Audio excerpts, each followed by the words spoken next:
All right, let's get started. Today, we're digging into Susan Gooden's Race and Social Equity and Nervous Area of Government. This book, you'll see, tackles a subject that's absolutely central to public service, but at the same time, it's incredibly difficult for people to actually talk about. It really sets up the core problem that the rest of the book is going to try and solve. So let's just jump right in. So welcome everyone to our little study group for PP 5340. We're just going to focus on the foreword and the preface today, but trust me, these opening sections really frame the entire conversation we're about to have. Okay, so if you just look at the surface, the story of racial diversity in American public service over the last, say, 50 years, it seems like a pretty clear win. It looks like a powerful story of progress. The numbers, at first glance, are incredibly promising. Let's start with a baseline. Go all the way back to 1970.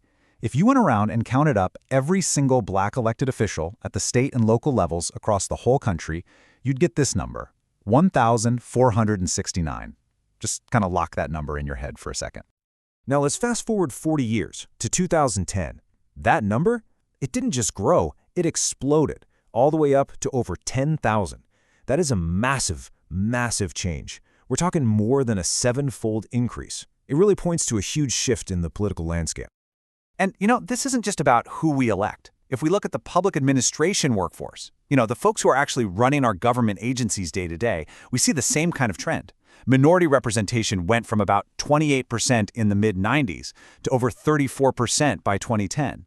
So on paper, the story looks great. It's all about increasing diversity, increasing inclusion, but is that the whole story?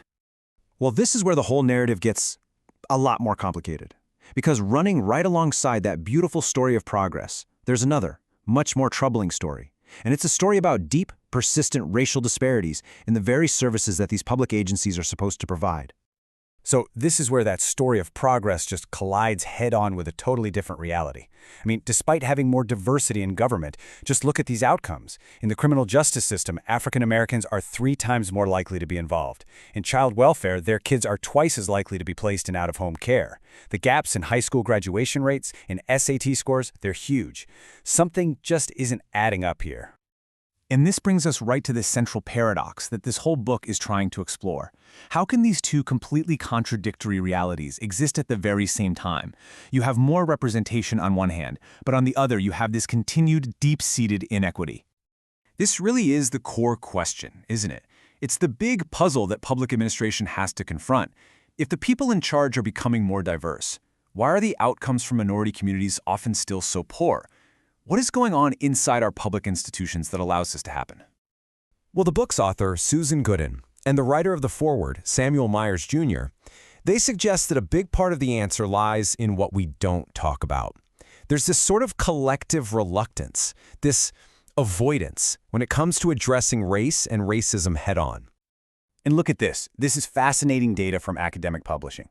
Between the years 2000 and 2011, the word diversity showed up in article titles way more often than the word racism. I mean, we're talking about a nearly 10-fold difference. Diversity feels positive, it feels manageable, but racism, that's direct, it's uncomfortable, and, well, it's avoided. As Myers puts it right there in the foreword, this avoidance is systemic in how we talk about public policy. It's like we've developed a whole new vocabulary that lets us talk around the issue without ever really naming the core problem. So, if we're all avoiding talking about it directly, what do we even call this dynamic? Gooden's argument is that to fix a problem, you first have to be able to name it.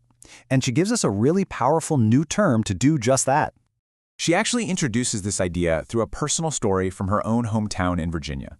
There was this huge controversy over a quilt that was presented to the city council, and it created this situation of intense racial discomfort that just paralyzed the local leaders.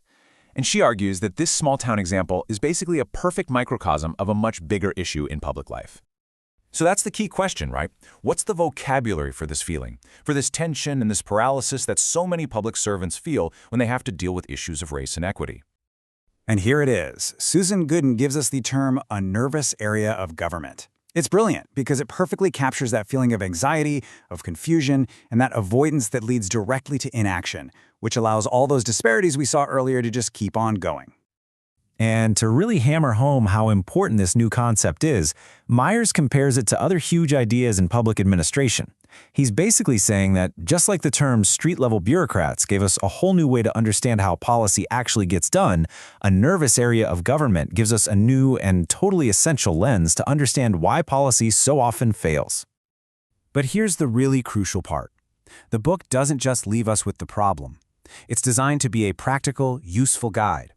It actually profiles real-world public agencies at the federal, state, and local levels that are finding ways to push through that nervousness and make real progress on social equity. So I'll just leave you with this question to think about for our study group. Now that you have this powerful term, a nervous area of government, where do you see it in action? In your own communities, in the news, in public agencies you deal with? Because it's one of those lenses that once you have it, you'll start seeing it everywhere.